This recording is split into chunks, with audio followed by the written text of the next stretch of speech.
Shit. Into out. So the guy just called me back. He cannot make it. He got test on May 16th. Yeah. No one ah? Yeah. Wait, later I call one more guy.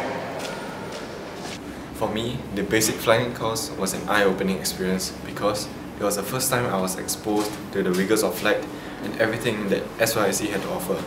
Along the way, I have met many people who have guided me along the path, including my buddies and instructors. Overall, this has prepared me for the flight that would come ahead.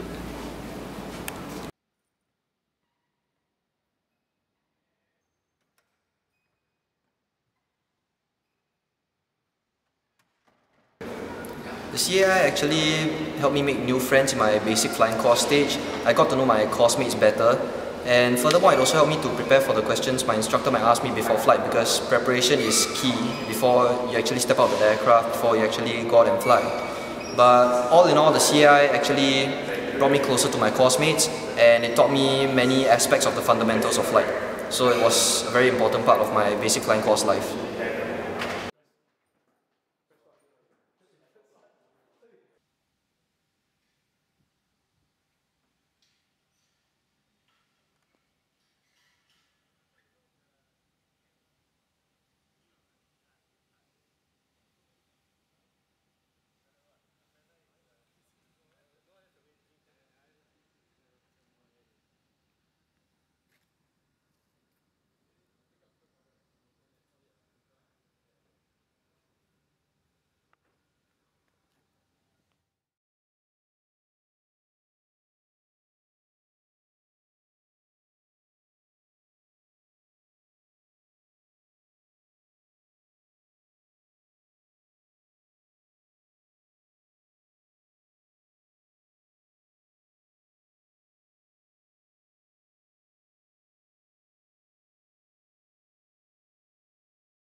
My first flight was on the Piper Warrior, and with the guidance of my instructor, we actually taxied the aircraft all the way to the runway. And the instructor gave me the chance to actually push throttle to full power and also bring the aircraft up in the air, which is a very good experience for me because it's my first time flying the aircraft. So up in the area, the instructor showed me the training area from Seletar to Ang Mo Kio, to Bukit Timah, Causeway, and back to Seletar. And recover back from the training area, the instructor followed through the instructor with the landing, and from this first flight experience it really motivated me to work harder to earn my wings. The build up to our first solo was really cool. We were given 16 hours to build our confidence and flying skills before we were entrusted to flying the plane alone. Being one of the last few students who flew the Piper Warrior 2 made the flight much more memorable. Also, the first solo was our last flight before our instructors decided if we were able to go to the private pilot's license course. This made the first solo one of the most intense flights for me since joining the Singapore Youth Flying Club. So back in March 2010, I did my first solo flight on the Piper Warrior aircraft. I remember my instructor Mr. Rahman and I was doing the final landing just before the solo flight, and as the aircraft was rolling down the runway, he turned and looked at me and he asked, "So are you ready?" I instantly replied him, "Sir, I'm ready for my solo flight."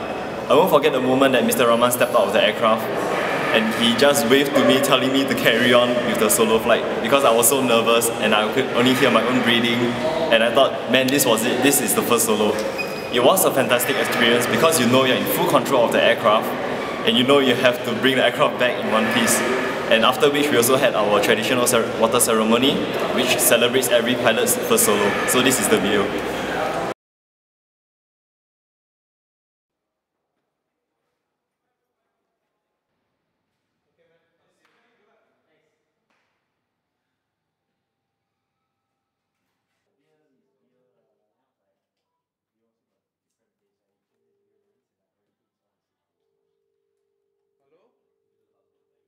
The PPL phase is much more demanding than the basic flying phase, in the sense that instructors expect us to know much more and perform well for each and every flight.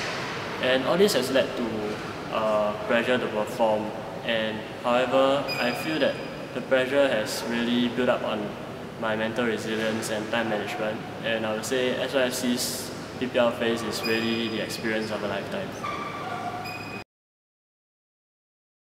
The final handling test was definitely one of the most trying experiences of my life, as it was 60 hours of flying and everything I've learned the past year condensed into one single flight. I had to be at the top of my game to succeed. One of the things I could do to better myself was to prepare months beforehand, but that didn't stop me from being a nervous wreck on the day itself. But with the support of my family, friends and instructors, I managed to pull through and succeeded in getting my PPL, and that was definitely one of the happiest moments of my life.